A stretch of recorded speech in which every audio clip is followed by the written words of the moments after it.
Hello everyone and welcome to Reel Me In, a movie podcast where you didn't really ask for it, but hey, I'm going to give it to you anyways. This is a podcast where I talk about anything, everything, and, well, anything about movies. I'm your host, Chase Lee, and welcome to another episode, guys. This is episode 38, and as you can tell from the title, this is going to be the review of Teenage Mutant Ninja Turtles, the one that came out literally 2 days ago, because I record these on Sundays. I literally just got back from the movie like a couple hours ago, so it's still kind of fresh in my mind. But that's going to be the bulk of the podcast. First off, I want to start on a couple trailers that came out this week, and then I'm going to move on to some movie news that broke this week, and then I'll get to the Turtles review, and then, of course, box office results for the weekend, and that will be it. It'll be another episode. Don't worry, it won't hurt you too much, and it'll go nice and quick, just like last Saturday. I don't even know what that was. All right, so let's talk about a couple trailers that came out. There's not really much that came out, but there were a couple trailers that piqued my interest. Not much. Well, one of them really did, and then one of them was kind of like, okay, I'll give it a shot. I'll start with The Guest. When this trailer dropped, it looked like a terrible B-rated slasher flick, and I was like, I'm going to go ahead and stay away from that and not let it touch me late at night. So it's basically just about a guy that goes to this house, and he was in the military with the husband of the house, and the husband died, and so his friend comes to the house and to kind of throw his condolences on the family, like, oh, I'm really sorry about what happened, and like he starts to become like a vicious murderer, you know, the typical visit at your household. And so it looks okay. It doesn't look bad. It's just, it looks like every other typical horror movie. The only reason I'm interested in it is because it is from the director and the writer of You're Next. Now, that came out last year, and I took someone to see it, and, you know, she really liked it. And then when I walked out of the theater, I really didn't care for it. Like, I was just kind of like, okay, it was okay. And when you look at it as, like, not a serious movie and, like, as a slasher flick, then, you know, it's okay. It's not bad. So Your Next was fine. The Guest looks okay. The trailer did get better towards the end, but I felt like I watched too much. And that is one of the problems of movie trailers nowadays. So, you know, there's that trailer. But the second one I want to talk about was it came out of the blue. I had no idea they were making this movie. It was just kind of like, it flew under the radar to me, and it was very emotional, very impactful. And this is The Theory of Everything, and this is basically the biopic of Stephen Hawking. When it first started, I was like, okay, you know, it's just a typical love story, and then, you know, once his condition hit, and, like, he started getting in the wheelchair and robotic voice, I was like, oh shit, this is Stephen Hawking, like, this is his movie, like, how come I didn't fucking hear about this? So, The Theory of Everything, it played out like a really good biopic, and I really like the main actor in it. I forgot his name, but he played in Les Miserables, The Less Miserables, there you go. So, you know, the musical that came out, Hugh Jackman, Anne Hathaway, and the actor's name is like Eddie something. I don't know, I forgot his name, but he plays Stephen Hawking, and he pulled it off, like, that whole, like, 2.5 minute trailer, like, won me over, and I don't even know the life of Stephen Hawking, but this trailer really kind of hit all the emotional high points for me. It's like, oh shit, this is going to be a very, like, emotional punch in the dick type movie where, like, it's just going to keep punching you. You're just like, oh, please, no more movie. You're just too emotional. And so, it looks really good, and I cannot wait to see it, actually. It looks like one of the better biopics to come out this year. So I'm looking forward to it. The Theory of Everything and The Guest were the only two trailers I thought were worth talking about. There's a lot of others that came out, but most of them are garbage. So let's break into the movie news. I don't know why. I was trying to think of, like, there was another trailer, but honestly, there was really nothing out trailer-wise. It was kind of a slow week. So let's start with some movie news, and I'm going to start from the bottom. Now we're here. Like, I'm gonna do a little Drake, and I'm gonna start with the least kind of newsworthy thing, and then I'm gonna build to the biggest thing that dropped this week and my thoughts on that. So the first piece of movie news I want to get to is the Interview, starring Seth Rogen, James Franco. It's the one about assassinating Kim Jong-un. I cannot wait to see it. It's directed by Seth Rogen, Evan Goldberg, his writing partner, and they wrote and directed This Is the End from last year. That was my favorite comedy of last year. They've also written Pineapple Express, Superbad, like, you name it. These guys they're some of my favorite writers out in Hollywood right now in terms of comedy. And so when I was I actually made a whole podcast on the whole like North Korea thing for the Interview, so I'm not going to get into that. But it was supposed to come out in October, and I was looking forward to it. I was like, oh, sweet, that's like a couple months away. Seth Rogen tweeted this past week that they're going to move it to Christmas. That's right. So, all right, kids, we're going to open up the gifts. All right, everyone get what they want. All right, okay. We're going to go see a movie later today, and we're going to go see The Interview. We're going to see a bunch of penis and fart jokes everywhere. You guys ready for that? You kids ready for that? All right, we're going to go see The Interview. That's how I imagine a household will go when deciding to see a movie on Christmas Day. But moving into Christmas Day is interesting because here's the thing. Seth Rogen is on fire right now. I don't care if you hate the guy or whatever. There's no denying that people like his movies. I like his movies. And they make a shit ton of money. So moving into Christmas Day tells me that they are super confident with this movie. They really want to hit it big as like counter-programming to a bunch of other family-friendly movies coming out during Christmas. But as we've seen in the past, family-friendly movies are not like the only ones coming out during Christmas. Django Unchained came out in 2012 on Christmas Day, and that was, a Tarantino bloodfest, which was awesome. But it was counter-programming, and that's what you need during the holiday season. So if you don't want to take, if you want to take your kids to a kids movie, that's fine. But then you want to go later to see something with your spouse, by yourself, or by yourself in like a trench coat or whatever to fap in the back, or just what I don't know what you guys do. I seriously don't. That's what I do though. I didn't know if that was a normal thing, but The Interview moving to Christmas Day, it is counter-programmed because the only Christmas movies I know that are coming out this year so far are Annie, with Quvenzhané Wallis and Jamie Foxx, and it's a very kid-friendly movie. And then Hot Tub Time Machine 2 also comes out on Christmas Day, and so does The Interview. So those are more like in the same ballpark in terms of genre and stuff. And so it just shows confidence, and that's what I really like about Seth Rogen is that he has confidence. Like he knows that he is the shit, and he should have that mindset because everything he makes is very, very profitable, whether you like it or not. Many people like his movies. I'm in that ballpark. But moving to Christmas Day just tells me that they know that it's going to hit big, and if they put it on this obscure date, it actually might draw more attention to it because this is the movie that Kim Jong-un wants to start World War III over, which is stupid because they're giant babies and they aren't going to do shit. But and I've heard a lot of test audiences really, really like The Interview. Someone from Dallas that I know watched it a couple weeks ago. I don't know if you're listening, Andrew, but he invited me to it and I couldn't go. But I'm curious as to what he thought about it. But apparently all the test screenings have been going through the roof and people have been enjoying it, just like every other Seth Rogen comedy. Now, I wasn't a huge fan of Neighbors, but I enjoyed it for the most part. But I just, Neighbors was okay, but then all the other movies are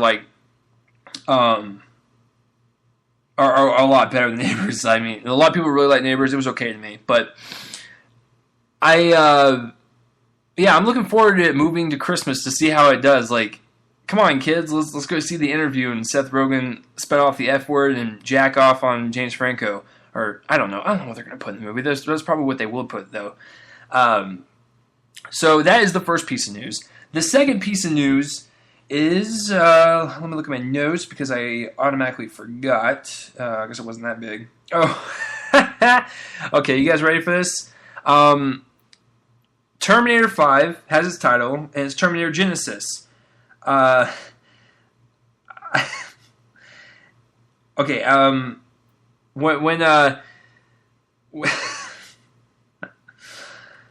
Okay, when I first saw this title, I was just like, all right, Terminator Genesis. That's cool. Yeah, but the way it's spelled reminds me of like the They went to, like, I imagine, like, the producers of the movie went to, like, this elementary school classroom, and they were just like, all right, guys, what should we call the next Terminator? And some little kid in the back was like, Genesis! And I was like, oh, cool. Oh, man, shit, I forgot how to spell it. Do you know how to spell it? And they're just like, yeah, Genesys. What? Genesis with a Y. Now, I want you to think about that. Spell that out. Genesys. What the fuck kind of spelling is that? Like, when you look at it in, like, logo form, it says Terminator, Genesis. Arnie's back, and he's gonna have a vengeance. Yeah, you're excited, but then you realize that someone with, dyslexia or something switched the letters out in the alphabet because it's spelt weird. It is spelled, it's weird. Like, who spells Genesis with a Y? I really hope it's fake. Like, I hope it is with the I, but as of right now, like, that's what I've been seeing is that it's spelled with the Y. Terminator. What are you doing? Like, yeah, someone in the chat board spelled it out, and it's spelled like that. So, it's spelled like Genesis. I imagine like the writer of Transformers 5 was like a Yale graduate, like graduated in like English or whatever, and then they got like their son to come up with the title, and he's like Genesis, and like they spelled it just like that. They're just like, oh, perfect. We're gonna spell it like I don't know, like a monkey had a dart and they threw it at a dartboard full of the alphabet, and this is what it's spelled. It just looks weird to me. Genesis. So I'm going to call it Genesis from now on. I'm looking forward to Terminator Genesis, but the spelling of it is just, it's just weird, man. It's just weird. It's really fucking weird. So, yeah, that is the second piece of news. The third piece of news is the biggest one, and I knew this was going to happen. I fucking knew it as soon as they announced it. I was like, someone's going to blink and it ain't going to be Marvel. So this week, DC announced that Batman v Superman, which was supposed to come out on like May 16th, the same day as Captain America 3, now they are moving to March 25th, 2016. 25th is probably not the actual day. I don't remember the actual day. I just know it's in March, but I'm assuming it's 25th because that's what I remember. So they're moving it a couple months. Bravo, DC. Thank you for finally doing something right. Listen, you're bringing a knife to a gunfight. Look at Marvel. They are a fucking conglomerate right now. They have hit after hit, and like, there's no stopping them. Guardians of the Galaxy, with a talking raccoon in a tree, made $94 million opening weekend. You should be fucking scared. Seriously, you cannot open your movie, which is probably going to do better than Captain America 3 box office-wise, to go against a Marvel movie. DC, what are you doing? Get your head out of your dick holes, okay? You're not going to be able to go up against Marvel. Seriously, if Guardians of the Galaxy was the one coming out on that day and you went up against it, you'd probably get your ass kicked. Just because, like, okay, like I said, Guardians of the Galaxy, Talking Raccoon, Talking Tree, comes out last weekend to the tune of almost $100 million. And that was like the most unknown property that Marvel has ever done. No one's ever heard of that. Don't kid yourself. Don't tell me, yeah, right, I've heard of the Guardians. No, you haven't. Shut the fuck up. You have not heard about it until all the advertisements started rolling in and everything. You have not heard of it at all. So just stop it. I didn't hear about it. I've never heard of Guardians of the Galaxy. And when the advertisements started coming, I started researching them. I was like, oh, this should be pretty cool. It should be like a space opera. It should be like a space epic. So you should be scared. And Captain America Winter Soldier opened up at almost $100 million as well. So it's just going to go up from there. Now, it's a lose-lose for both studios. Batman v Superman, if it's good, is going to trump Captain America 3. Especially box office-wise. If it does better critically, it can make even more money. The point is, if you have both movies coming out on the same day, it's going to eat away at the box office for both studios. It's going to be a lose-lose. It's a win-win for us fans, because we get to double feature it up that weekend. But for the studios, it's going to take a chunk out of each studio, and no one wants that. So, it's a smart move for DC to pick up Batman v Superman and move it 2 months earlier, which is going to open in March, which is usually where a Zack Snyder movie opens up. You know, you got 300, Sucker Punch. What else do you do? I think Legends of Ga'Hoole also opened up in March. So March is like Zack Snyder's date. So if they open it up in March and it is good, that will be the standard for the entire summer. And they Captain America 3 will have to really live up to that. So I think moving it to March, it's going to be good for Warner Brothers. It's going to be good for us fans. We get it earlier. They get to put their movie out first, going to make more money. And then when Cap 3 comes around, then Marvel can get all the box office earnings for them. You know? Like, it's a win-win for us, and it's a smart move for Warner Brothers and DC. I knew someone was going to fucking blink. I knew it was going to be Warner Brothers. The only problem is, this is the third time they moved their dates. Warner Brothers, DC, what are you doing? Seriously. Like, pick a fucking date and stick to it. Stop moving it because you already teased us with, oh, it's coming out in the summer of 2015. Oh, shit. I actually meant summer of 2016. Oh, fuck. I actually meant March of 2016. Stop moving your shit, okay? Just pick a date. You have March 25th, 2016. Stay the fuck there. Do not move, okay? Stay there. Stay, boy. Stay. Stay, okay? Good boy. All right, let's just stay. I was actually patting like an imaginary dog while I was doing that. So that is the third piece of news, and that's a pretty big piece of news because, you know, like I said, it's a win-win for everyone. You get 2 months earlier, and so I'm super excited about it. So let's do this. All right. We're 15 minutes in, which means we're at the halfway point, which means the review time. Teenage Mutant Ninja Turtles 2014. Little history. The first one came out in the 90s, the second one came out in the 90s, and the third one came out in the 90s. I can tell you right now, as a kid that grew up in the 90s, those movies were garbage, okay? Even as a kid, I realized they were garbage. If you watch them now, they're the cheesiest pieces of garbage you'll ever see. But there's something nostalgic about the Teenage Mutant Ninja Turtles, to where you just want to, like, movies are fantasy. You escape to this fantasy world, whether it's a comedy, drama, sci-fi, horror, whatever. You know, we just want to go to the theater and see a bunch of gigantic turtles kick ass. Who doesn't? So that's what you want to see. It's all about the nostalgia. They're not even good movies. It's just you want to see that because you grew up on that. And I'll get to more of that later when I finish the review. But let's start.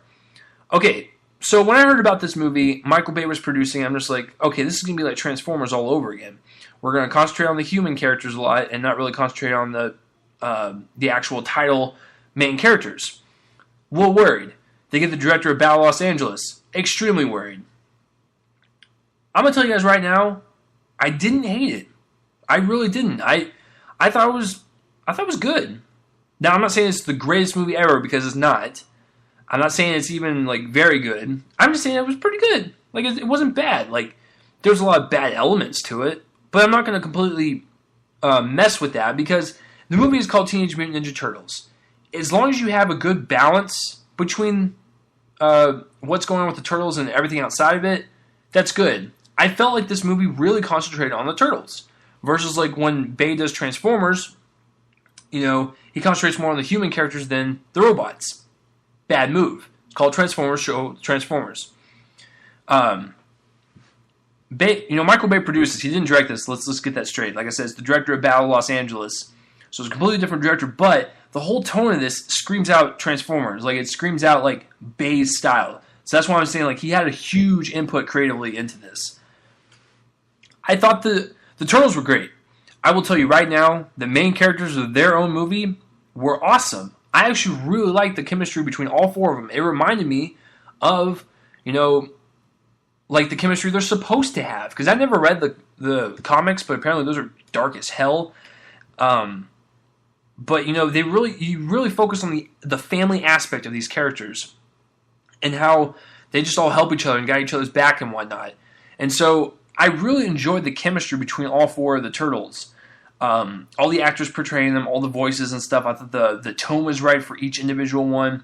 I thought like I said, the chemistry between everyone was good. So that was fine. The Turtles were not a problem. I actually really liked the Turtles. They're my favorite part of their own movie. The bad stuff is the human characters. I didn't really care for Megan Fox's April O'Neil. And I've said, if Megan Fox actually tries, she can actually be something. Okay? Like, she's not bad in This Is 40. And she's also not bad in, like, other stuff. It's just, she's bland. She's bland in the Transformers movie. She's bland in this one. And, you know, that's just what she is. She's kind of a bland actress. But when she really gets under the right direction, she can be something. But in this movie, once again, like the Transformers, did not care about April O'Neil, did not care about any of the human characters. I did not like Will Arnett's character at all. Like, he's that overly over-the-top, like, cartoony character that no one really likes. I just didn't care for Will Arnett's character. William Fichtner's character, like, you know, it's just, it's okay. And then all the Foot Clan people, yeah, I mean, like I said, when the Turtles showed up, they showed up. Like, they really brought the energy to the movie and what this movie was all about. Which is the fun, exciting adventures of these overly mutated, grown-up teenage turtles that know the ninja arts and stuff. And so, like I said, the Turtles were great when they showed up. The human characters, not so much. Some of the writing, ridiculous. Not going to fault them for the writing. The story's very basic. I'm not going to spoil it if you guys haven't seen it. There's really like, there's no depth to the story or writing. It's just kind of like, it's there. It's like a Transformers movie. Some of the, like, emotional stuff between the Turtles were pretty good, and, like, Splinter and stuff. But other than that, it doesn't go beyond that. And at some point you gotta draw a line, because this is a children's movie. It really was. But that isn't an excuse at the same time. But I understand that, you know, you don't have to go too far in depth with this movie, because you're appealing to children. Direction-wise, like I said, it looked good. I liked all the fight scenes. Let's put it that way. I loved all the fight scenes between the Turtles. I thought they looked really cool. They looked very stylish. The action was really good. So the directing in that part was very fantastic, I thought. I thought the action sequences were very good. I thought the Turtles were very good. It's just the damn humans and the damn script. It's just not that good. So the directing, as far as the Turtles and the action, is good, and then the humans and the basic writing, not so good. So the director does get some credit. Regardless if Michael Bay did have his hand in there more than he's letting on. So I talked about the acting, the writing, the directing, the cinematography. Like I said, the action sequences some of them were like shot very, very well.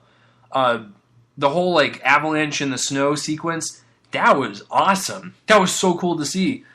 The final battle between Shredder and the Turtles was very good. I thought it was really well choreographed, and it was shot well. And I like the movie and the fact that it's not all shaky cam. Like, it's very still shots. You can see the action clearly. That's what I want. That's what most people want. No, not everyone wants, you know, Michael J. Fox as the cinematographer, like, you know, shaking his camera every 2 seconds. I'm sorry, Michael J. Fox, I love you. I'm sorry. It was a joke. It slipped out. I'm sorry, dude. I love you. But no one wants to see a epileptic monkey, like, you know, take control of the camcorder and just, like, fly it around everywhere, acting like the action's really fast, but in reality it's not. There's a lot of still shots in here. It's a lot of, you know, kind of 360 sweeps, like, as the action's going, but it's not too fast, and you can see the action clearly. It's exciting. It's exciting when you watch it, and you can clearly know what's going on. That's more exciting than having a 2-year-old, you know, have your camcorder. So, although the cinematography and the action sequences were very good, everything else was basic. I mean, there's nothing really too much to say. So, yeah, as far as all the turtle action sequences go, it was shot really well. Editing-wise, it is an hour 40 minutes. I didn't feel like it dragged. I felt like it was a nice pace for what it was. Maybe dragging when the humans come up. Like, I'm not gonna lie. Every time when Michael Bay has like humans come up in any of his movies, they're kind of boring. But when the Transformers show up or the Ninja Turtles show up, it's exciting. It's exciting to watch. That's what you want to see. So it did slow down a couple of times, but it wasn't like terrible to where I checked my phone or my watch. So the pace was very good. The music, the music was pretty good. It was very, epic and very sweeping at times, just like every other like epic movie. I did like the song at the very end, Shell Shock. The second one, Teenage Mutant Ninja Turtles 2, The Secret of the Ooze, it had Go Ninja, Go Ninja, Go Ninja, Go. And this one has Shell Shock. I like the new one. I like it a lot. So I will give it credit on the end song. It was really cool. And the story did leave a lot of openness to sequels. Obviously, they're breaking news, I guess. The sequel is going to come out in June of 2016 because when I get to the box office results, you'll know why. But the sequel is coming. It left a lot of open ends to a lot of different characters, especially the villains and the Turtles and where they can go with themselves and their relationship with each other and like the relationship with Splinter. And so overall, I mean, listen, I enjoyed it for what it was. It is a kid's movie. I enjoy the action sequences. I love the chemistry between all four of the Turtles. I think they look awesome. I think they look really cool. I've never liked the 90s versions with the rubber suits. Never have, never will. So Turtles look great. Chemistry was well done. The human characters lacked a lot. The story was just so-so. The writing was but overall, I had fun with it. And that's the whole reason you go to movies, to be entertained. I was entertained. So I can't dock it too much, but I still can't get it to fresh. I'm going to give it a 5 out of 10. So I thought it was entertaining. And I thought the Turtles were awesome. I thought the fight sequences were awesome. The action sequences in general. But everything else kind of like outweighs it towards the negative end. So I'll go middle. I'll go down the middle, 5 out of 10. So that is my final score for Teenage Mutant Ninja Turtles of the 2014 version. So have you guys seen TMNT? If you have, comment that place right below my voice and let me know. I would like to hear your opinions on it. So that was the movie review for the Turtles. Now moving on to box office results for the weekend. I have them up right now. Number 5 was Lucy, and it got $9 million. Its worldwide total is at 112 on a budget of $40 million. Double it, 80. It's already made profit. I wouldn't be surprised if Marvel made a Black Widow movie or they made a Lucy 2. I never saw it. Didn't really care to see it, so it is what it is. The 100-Foot Journey, interesting, came in at number 4 with $11 million. And it was its first weekend, so it's got $11 million so far on a budget of $22. So it's got to make $44 to break even, so it's got a long way to go. I'm sure it'll do fine once it goes into the foreign market because it is based in a foreign country. So number 3 is Into the Storm with $18 million, and it also came out this weekend. So worldwide opening weekend 26, budget of $50. It's got to make $100 million to break even. Good luck. Number 2 is Guardians of the Galaxy, $41.5 million. It's up to $175 domestic, worldwide $313. Its budget $170. It's got to make $340 to break even.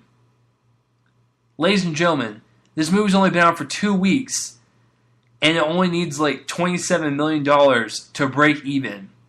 This thing is going to soar way past that, and it's going to get so much profit. Once again, Marvel, like I said last weekend, congratulations, you did a risk, and it paid off. Oh, it's fucking awesome. Because I really liked Guardians, so I'm super excited for its success. Marvel, trust me, I will give you all my savings to see all your movies. I love all your movies, so let's do this. Keep them going. Keep all the obscure ones coming out. As much as I like your sequels, I want to see like the Guardians. I want to see like an Ant-Man. I want to see a Black Panther. I want to see a Doctor Strange. I want to see all these new ones, so keep them going. Number 1, you guessed it, Teenage Mutant Ninja Turtles with $65 million. Worldwide opening weekend made $93 million. Its production budget, $125, double it, $250. Still got a ways to go, but next weekend, as far as I'm concerned, there's no kids' movies coming out, and it's just, let me check. Yeah, the only, I guess, kid-ish movie is The Giver, and that's a young adult adaptation. But The Expendables 3 and Let's Be Cops come out next weekend, so there's really no kids' movies.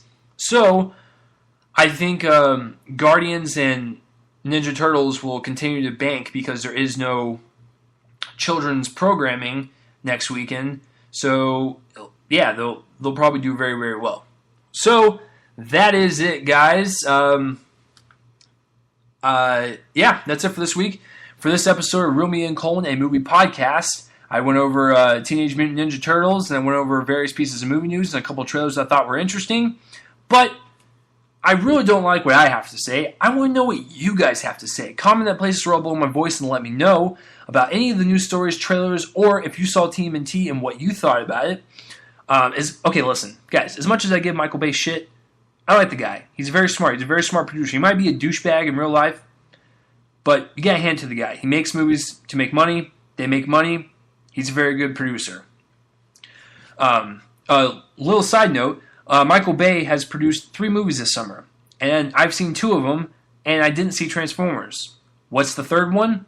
He produced under his production company with Jason Blum, The Purge 2, Anarchy. So, and I really liked Anarchy. That movie profited. Transformers 4 profited. This one's going to profit, so hate him or love him, Michael Bay is a smart Hollywood producer. He makes money. It's a business. That's what you're supposed to do. So as much as I give him shit, I still enjoy his movies on a guilty pleasure aspect, but I did enjoy Turtles a lot more. There was just a lot of aspects I didn't really care for. But yeah, 5 out of 10 for that. Just straight down the middle, so... Yeah, so that will do it for this week, guys. If you guys want to follow me on Spreaker here, you can do just that. Click that follow button, and you can listen to my shows live. If you guys want to follow me on iHeartRadio, I'm also on there. It's a broader audience, so if you find it on iHeartRadio, I apologize. You probably were looking for a better review, and you came across this one. You probably got addicted to it, so it's okay. It happens. If you want to follow me on Twitter to get updates on each show and when I go live, it's at Real Chase Lee, R-E-E-L, Chase Lee, all one word. If you guys want to like my Facebook page, give that thing a like at the very, very top to get updates on new podcasts, movie reviews, and when I go live, and I post everything there. It's www.com, or holy shit, that was dumb. What the fuck is www.com? It's probably like the black market part of the internet. Facebook.com/Real Reviews with Chase Lee, all one word. If you guys want to subscribe to my YouTube page, I do movie reviews there. I do press junket interviews. I do short films. I do web series. So there's a whole variety of entertainment on that bad boy. So if you want to give that a subscribe, take a look at my shit. YouTube.com/Shabutnik75, capital S, lowercase HABOOTNIK75. And that will do it this week, guys, for Reel Me In: a movie podcast. I'm Chase Lee. I hope you guys have a fantastic day. If you listen to us tonight, have a fantastic night. If you listen to us a week later, it's a week later. I'm already on to a new podcast. So for next week, I might do it over action movies, 80s action movies, since Expendables 3 is coming out. I'll probably have a review for that as well. And if I see Expendables 3 with the person I'm going to see it with, I will definitely have her on as a guest to speak if she wants to. So I will see you guys next week for another episode of Reel Me In: a movie podcast. I'm Chase Lee. You guys are awesome. You guys keep me doing. You guys, keep me going every day. You guys are awesome. Keep listening, and I will keep doing this. Okay, bye.